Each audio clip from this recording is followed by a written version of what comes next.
So we have a very high degree of certainty that the New Testament we have today is what was written by the apostles. So the 12 men who Jesus chose, all of those but one gave their lives rather than deny. If what Jesus says is true, if the record we have of him is reliable, and what he says is true, it's of utmost importance for us, right? Because it means either believing him or not is the difference between eternal heaven or eternal hell.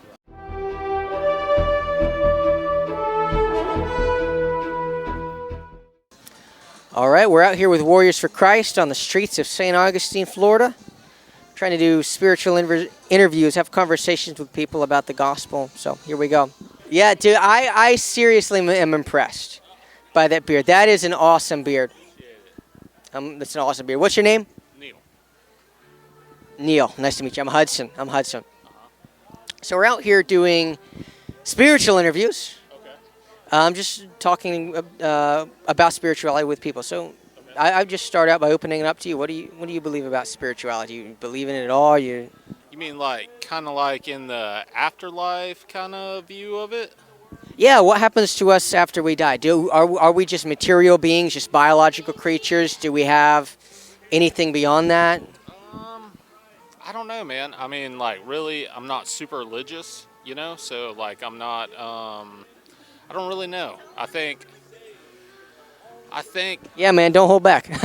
I think me, in my own personal views, I think that I kind of think it's like nothing after we die, kind of whenever you go to sleep, maybe, just because, I believe more in science, and, I fought with that my whole life, sort of. I want to believe that there's something else, but I've never seen that proof, you know what I mean?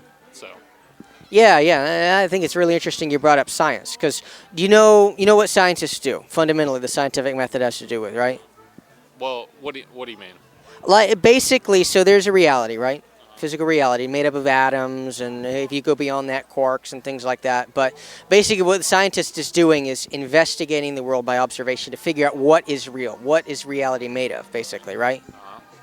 So, in other words, I'm going to try to say this without making it too confusing. There's a reality external to him he's trying to figure out by observing it. Does that make sense? Yeah. So do you think that should be similar when it comes to spirituality for us? If there is something, don't you think we should be able to investigate and figure it out? Right, yeah. I mean, are we talking about God? Is that what you're meaning, him? Is God a spirit? Is God spiritual? I would think so. Yeah, I think it would agree, because it says in John 4, God is spirit. So I think that states it pretty explicitly. But yeah, what are your thoughts regarding the Bible and stuff like that? I think it's kind of hard to. I don't know. Sometimes, whenever I think about the Bible, right? I think about a lot of times I think about the Book of Mormon, right? And the story that comes with the Book of Mormon, with I can't remember his name, but the guy that found the stones, and was able to translate the tablets and everything. And I can't help but think that sometimes the Bible could be something that was a bunch of stories that a lot of people created over time, Not saying that it's not real and it's not true, but I just don't know. To me, it seems like the Bible could be something that a lot of people collectively over time have kind of made up and turned into what we know it now, So. Yeah, right. And the proliferation of other religious texts that come after it certainly doesn't help. But what do you know about, there's a science called textual criticism. Basically, which we take a historical document, we look at how early are the manuscripts that we have. Are they from 100 years after it was written? Are they from 200 years after it was written? How close to the original document do we have, right? And how many of them do we have, so we can compare them? If you compare the Bible, the New Testament specifically, if you compare it with texts that we accept in academics, I believe the Republic of Plato, stuff like that, things no one can test, it blows them out of the water. A lot of those old documents from Roman philosophers and Greek philosophers, we have a handful, literally. You could count them on one hand, some of them, how many we have. And from millennia after they were written. I don't want to misquote that. Maybe it's only hundreds of years. Anyway. But the Bible, we have manuscripts from within 100 years of when they were written, which that sounds like a lot. But again, when you compare with other documents that we accept without question. So we have a very high degree of certainty that the New Testament we have today is what was written by the apostles. And again, written within about a 50-year period. So shortly after the life of Christ. So now the question, there's really no question that what we have is reliable to them. And now I'm not talking about the Old Testament. That's a different discussion. But the question is what they say true? Is what they wrote down originally true? What do you think about that? I don't know, man. I mean, really, it all comes down to, like,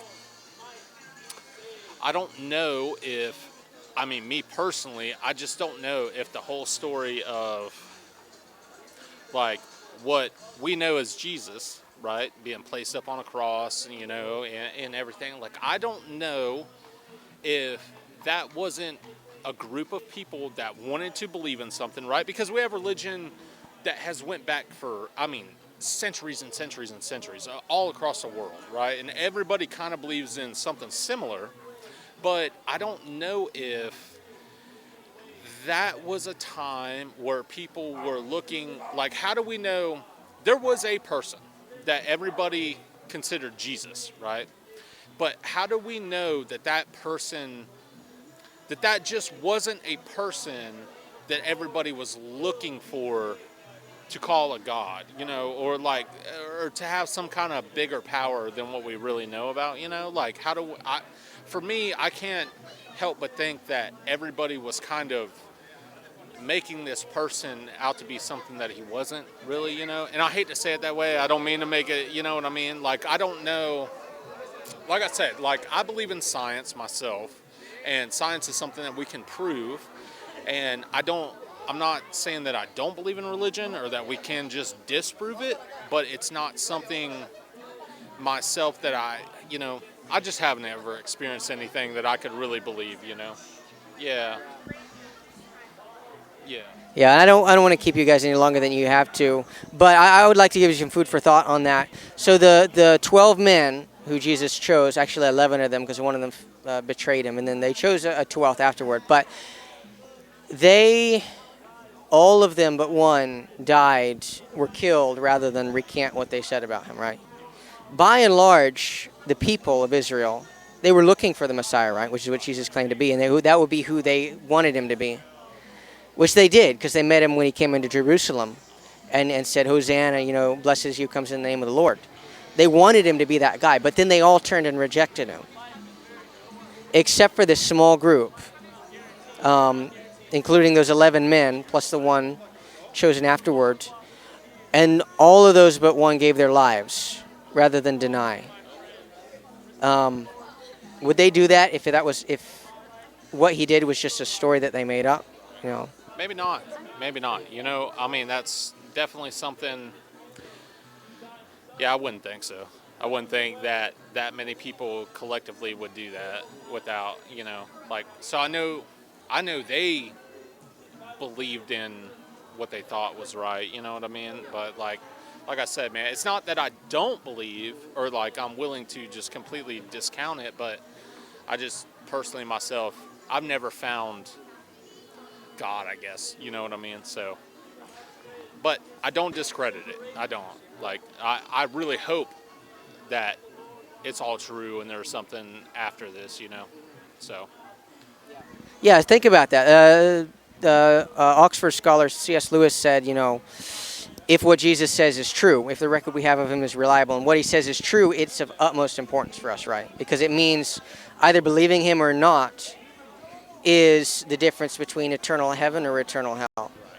If what he says is untrue, if he was lying or being malicious or if he was just crazy, then nothing of what he says means anything. The only thing that the Bible cannot be is moderately important. It can't be something we can take or leave. It either has to be something that we have to reject or we have to cling to for life, basically. And that's ultimately the message. That's what I would leave you with, is that Jesus Christ was the Messiah they were looking for, even though they didn't see him. He was the one who gave his life for the sins of his people. Although their sins demanded judgment, he suffered on that cross, taking that judgment for them. And he did it not only for them, but for the whole world, for us. That was one of the things they couldn't understand, that also the Gentiles, the non-Hebrews, could be brought in and share in him.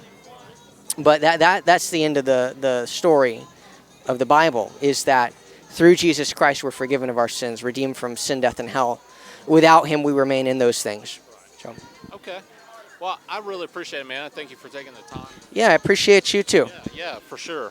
And like I said, I'm Neil, and you were, what was your Hudson. Hudson, it's nice to meet you, man. We're going to put this on YouTube. Is that okay with you? Okay. Would you like a link to our YouTube? All right, let me grab that for you.